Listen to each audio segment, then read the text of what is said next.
Episode number 164, making a case. Signs that you're in a one-sided relationship. Mm-hmm.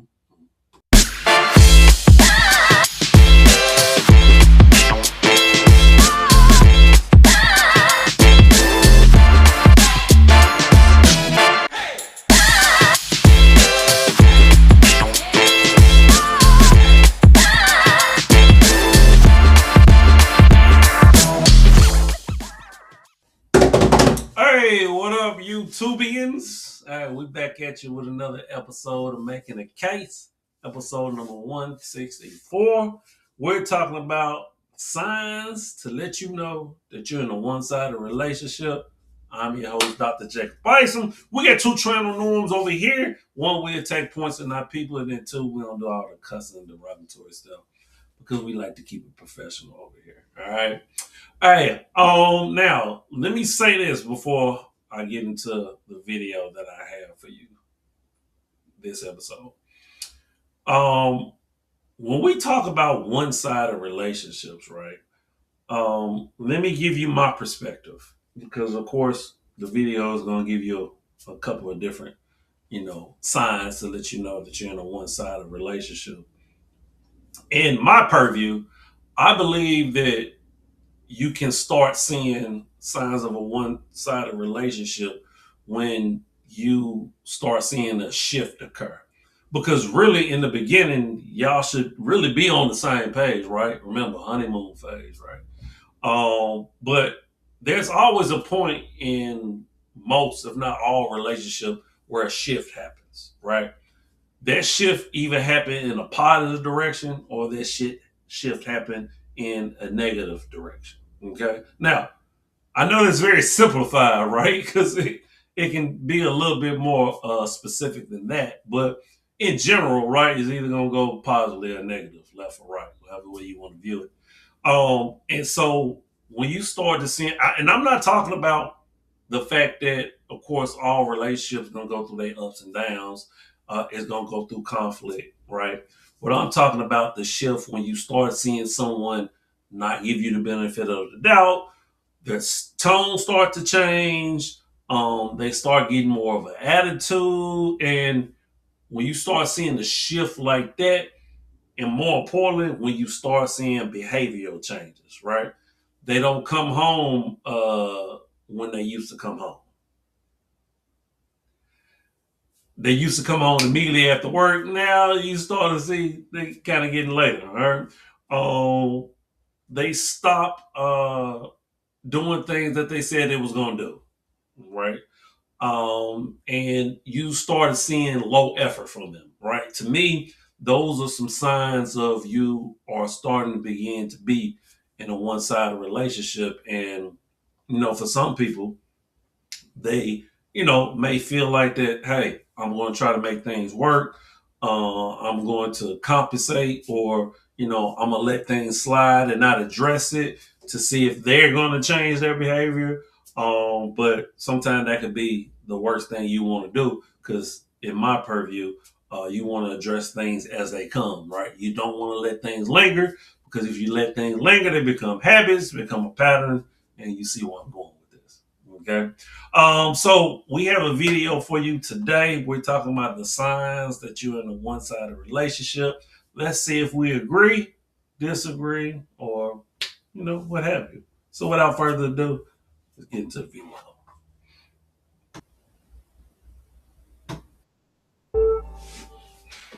7 signs of a one-sided relationship. Having a healthy and balanced relationship is something that we are looking for. Mutual honesty filled with trust and commitment is a profound element of any relationship. In a one-sided relationship, there is only one person who feels like they are the only person who reaches out to their partner. They give all they have. If this keeps going on, and it'll be overwhelming and hard to sustain the long haul. Eventually, it can break apart the relationship. The signs of this unbalanced relationship may vary. It can start from there is only one person who always starts the phone call or text, or you are the only one who keeps listening about any chance to share your side of the story. You never have a chance to make a stand, give an opinion, or lead the way. Whether or not you are inside the one sided relationship, then you need to know the signs. Keep watching this video, and we are going to dive into more specific signs of an unbalanced relationship. All right. So before they fully get into the signs, I want to say this, and this is going to be an unpopular opinion.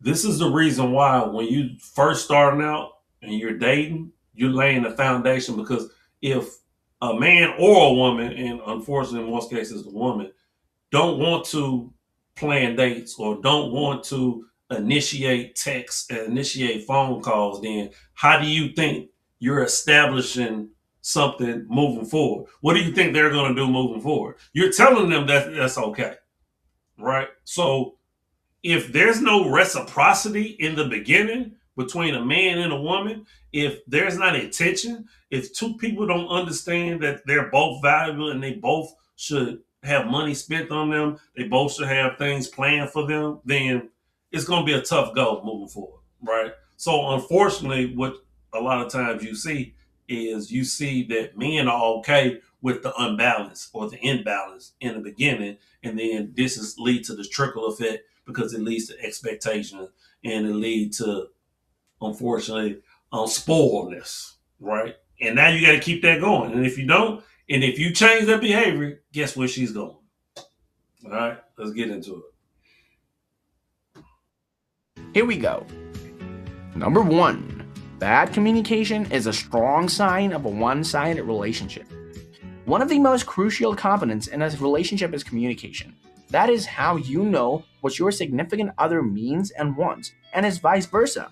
Not only in a relationship, daily human lives are fueled by never ending communication. A healthy relationship is a place where you can share any stories or opinions, and both you and your partner can switch roles easily. One day you are a listener, and the another day you become the talker. As simple as it may seem, it does not exist in a one sided relationship. You may have noticed that you are a good listener. At the same time, however, they rarely provide their own. If you are having trouble communicating, you may feel like you don't know them well. This can also lead to unproductive conflict. They want to get to the heart of the problem and discuss it, but they address it just with "it's okay" or "don't worry." As much as you want to achieve more authentic communication, you may be finding it difficult to open up because your partner never responds. Number two, you are the only one who keeps initiating plans. There are common rules for any kinds of relationship. This is give and take. This needs to happen over time. In other words, one day you are the one who puts in the effort or takes the initiative, while in the other times your partner is the one who takes the lead. Depending on what decision or event in your life, both of you must share the lead. Just like driving a car, sometimes you are the one behind the wheels and the other reading the maps, and after that you are switching places. But suppose at the start of a date or a committed relationship, suddenly you're the one looking for topics to talk about. It could be that they're generally not good at making plans, but it could also mean that they're less interested in seeing you as you are with your partner. You have to decide whether you are happy with either option.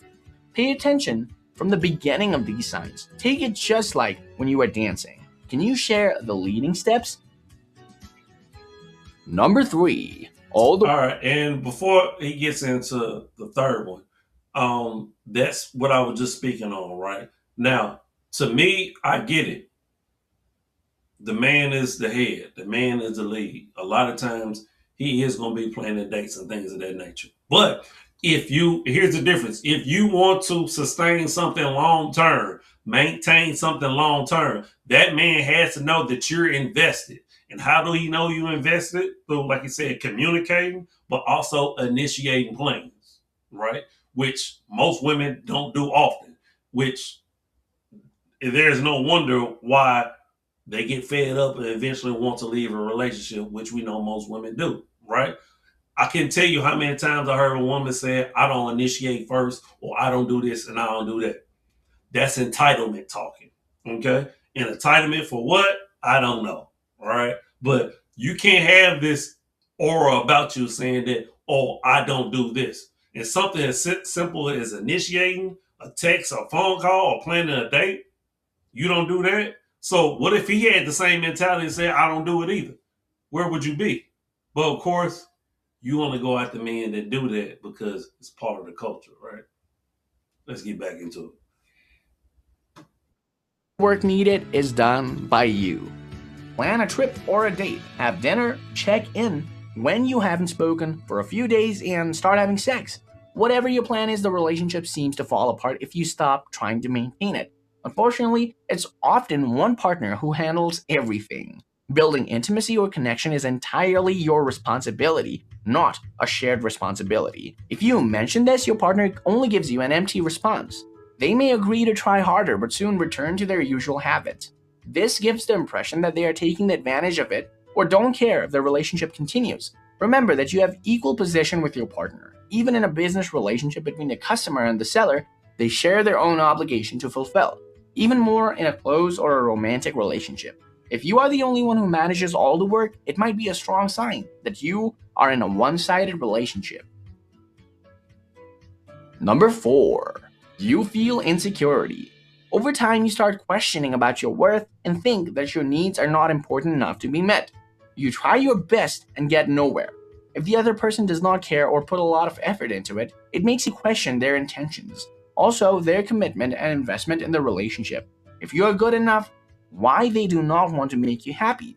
Your minds may be spinning, wondering why they're not making the same effort. If you keep doing everything you can to make the relationship work and your partner feels seen, your self-esteem will hit if it doesn't pay off. Number 5. You All right. Before you get to the fifth one, I want to go back to the third one he mentioned when it comes to. Well, I have an example. In the previous relationship, I was always the one initiating sex. Now, if I didn't, of course, it just wasn't gonna happen, right? Maybe eventually, right? I'm being a little dramatic, but I did pose this, communicate this, right? Nothing changed really. But I always went from the standpoint, well, what if I never initiated with you? How would you feel? And of course, for most women, they feel like, well, you're not attracted to me no more, or you cheat, right? Which goes into the fourth one you talking about that will build insecurity in the person, right? Um, so it's like women a lot of times when it comes to initiating sex, they never think about it from the man's point of view because they always thinking, well, he's supposed to be doing that. And a lot of times when you are having these expectations and thinking somebody's supposed to do something because they're a certain gender, but if we flip that and say women are supposed to be in the kitchen, then it's all hoopla, right? But it's okay for women to feel like men are supposed to do certain things. And a lot of times when you're not communicating, particularly gender roles and roles that you're going to serve in a relationship, that's when you start having a lot of problems. All right, let's get into the last few. We only got three more. will always be the one who apologizes. To relieve the stress in a relationship, you may apologize more often to end an argument, even if you didn't do anything wrong. In a one-sided relationship, a person can be overly sympathetic when considering their own feelings and needs. At the same time, the other person is too indifferent to the experiences of others. After a conflict or argument, the other side rarely takes the initiative to take responsibility for their actions or make up the damage that they have caused. Instead, you are usually the one apologizing or fixing the problem. Over time, you may find that there is a clear power imbalance in a way that you reserve space for each other. Remember that another fault or lack is none other than your responsibilities. Moreover, when it is done by an adult person in an equal relationship, you are not being someone else's parents. Number 6. Financial imbalance. Love is all everyone needs, but after all the sparks and fireworks, you need to settle down and discuss finance. Without a healthy financial contribution between you and your partner, it'll bring difficulties in the longer run.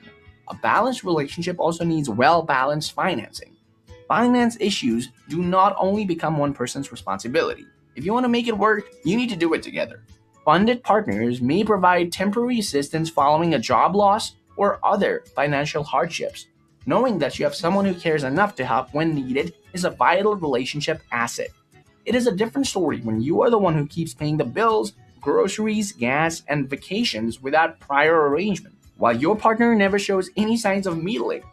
They have to pay for all of your cost sharing, and in many cases, they expect you to pay for their financial obligations. This is usually not a healthy relationship dynamic and can make you feel used and underappreciated. Number 7, they only show a little interest in you. And we're gonna stop it right there. I just wanted to get through all seven. I didn't want this video to be too long, so um, I do want to touch on the last three, though. Well, really, one of the last three, real quick though, before we end the video. When it comes to the sixth one, they talking about financial imbalance, right? And the reason why I've been talking more so about women in this instance because a lot of times what you see when it comes to the expectations and the entitlement and the actual expectation of a man to pay, whether that's dates or we all heard of this conversation of not going 50-50 and stuff like that. A lot of times these are women expectation on men, right? So the whole notion of finances is such an important conversation. And when the finances is a one-sided affair, then will also when it comes to who should be doing what and roles, that's also make things a little bit one-sided as well, right? You can't expect somebody to do all the things financially and all the things physically and all the things planning and then expect there to be equal power. As he mentioned, he said a power imbalance. There's always going to be a power imbalance. And unfortunately, what you see a lot of women do is say, I want you to do all this, but I still want equal power. And that's just not how it works. It don't work like that in the real world, right? So I think a lot of those seven signs that they talked about most definitely will show that you're in a one-sided situation. And the reason why it's one-sided is because they're only thinking of you in a transactional lens, right? What can you do for me? Now, we all think in a mind frame that, okay, I want somebody to be able to bring something to my life. That's natural, right? That's understandable. But when you're in a situation when you're saying you should be doing all this, you should be doing that, I mean, there was no negotiation, right? There was only your expectation that you brought, right? And that is just not how you sustain a long term relationship. All right. We're gonna end it right there because we didn't get a little lengthy, but it's okay because it's some solid information. All right. Hey, but y'all already know I rock with you. Let me know. Comment. What do you think? Oh, have you seen these signs in the previous relationship? Oh, do you see these signs now in the relationship you in? If not, don't fret. Just communicate. Okay.